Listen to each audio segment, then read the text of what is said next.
नमस्कार आदाब दोस्तों। तो चलिए आज हम फिर लाए हैं देश दुनिया की तमाम छोटी बड़ी ब्रेकिंग न्यूज। तो खबरों को स्टार्ट करने से पहले आपसे छोटी सी रिक्वेस्ट है दोस्तों, अगर चैनल पर नए हैं तो चैनल को सब्सक्राइब करें, नोटिफिकेशन को ऑन करिए और वीडियो को लाइक करें, अपने दोस्तों के साथ ज्यादा से ज्यादा शेयर करें। तो आज की सबसे पहली और बड़ी खबर में आपको मर्यादा पुरुषोत्तम श्रीराम एयरपोर्ट का शनिवार को केंद्रीय मंत्री ज्योतिरादित्य सिंधिया, केंद्रीय मंत्री वीपी सिंह और सीएम योगी आदित्यनाथ के साथ निरीक्षण किया है।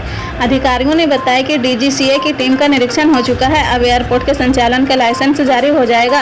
कोशिश है कि 15 दिसंबर तक फ्लाइट शुरू कर दी जाएगी। डीएम नीतीश कुमार ने बताया कि एयरपोर्ट के प्रथम फेज का काम पूरा हो चुका है। अब यह डेमोक्रेसी फ्लाइट्स के संचालन के लिए तैयार है। केवल थोड़ा काम टर्मिनल की फिनिशिंग की बाकी है, जो संचालन के पहले तेजी से पूरा कर लिया जाएगा। उन्होंने बताया कि दूसरे और तीसरे फेज के निर्माण के लिए 821 एकड़ जमीन उपलब्ध है, जिस पर काम भी चल रहा। पहले बाउंड्री वॉल और रनवे की विस्तार का काम करवाया जाएगा। 2 हैंगरों में 8 फ्लाइट्स के खड़ा करने की व्यवस्था फिलहाल बनी है।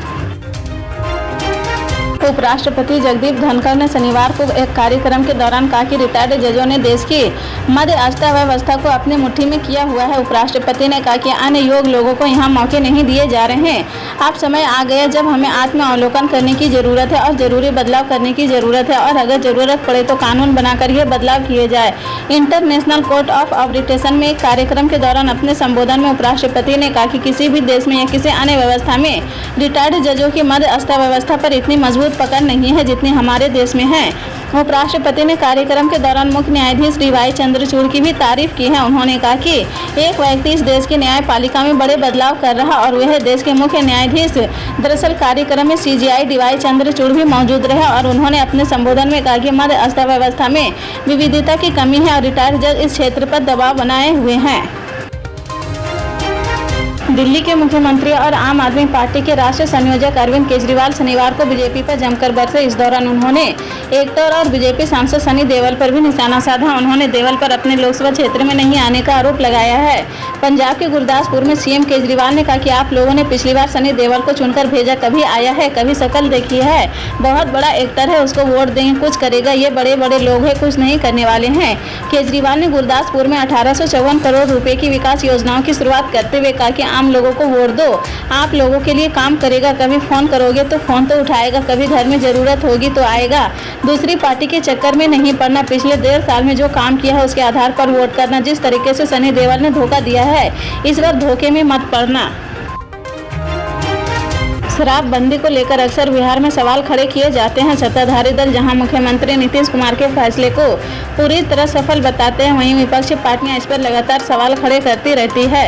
अब राष्ट्रीय जनतांत्रिक गठबंधन यानी एनडीए का हिस्सा हिंदुस्तानी आवाम मोर्चा के संरक्षक जीतन राम मांझी ने बड़ी घोषणा करते हुए कह दिया कि बिहार में अगर हम लोगों की सरकार बनी तो बिहार में पूरी तरह शराबबंदी खत्म कर दिया जाएगा।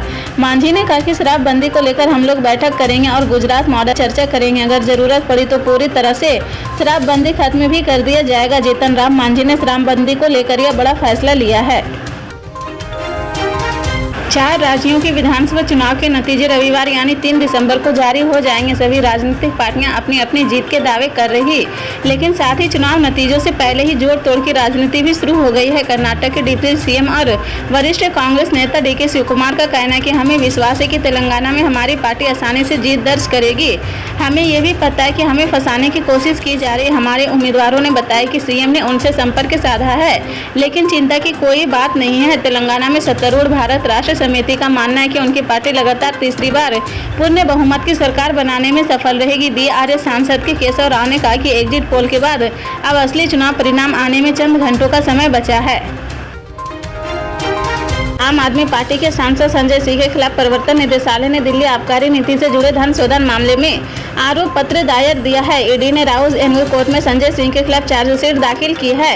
ये चार्जशीट 60 पेज की बताई जा रही। अदालत ने संजय सिंह की जमानत याचिका पर ईडी से 6 दिसंबर तक जवाब मांगा था। संजय सिंह अभी जेल में कैद है। धन शोधन रोधी एजेंसी ने संजय सिंह को 4 अक्टूबर को गिरफ्तार किया था।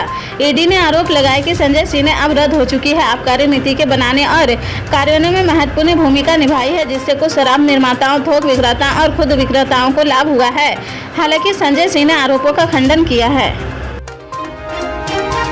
भारत और बांग्लादेश में शनिवार सुबह भूकंप के तेज झटके महसूस किए हैं। जानकारी के मुताबिक सुबह करीब 9 बजे दोनों देशों में 5.6 तीव्रता से भूकंप से जमीन कांपी है। अभी तक दोनों ही देशों में इस भूकंप से किसी के हाथाहाथ होने की सूचना नहीं है। भूकंप के ये झटके पश्चिम बंगाल के अलग अलग हिस्सों में भी महसूस किए गए हैं। भूकंप का केंद्र दक्षिण पूर्वी बांग्लादेश में 55 किलोमीटर गहराई में था।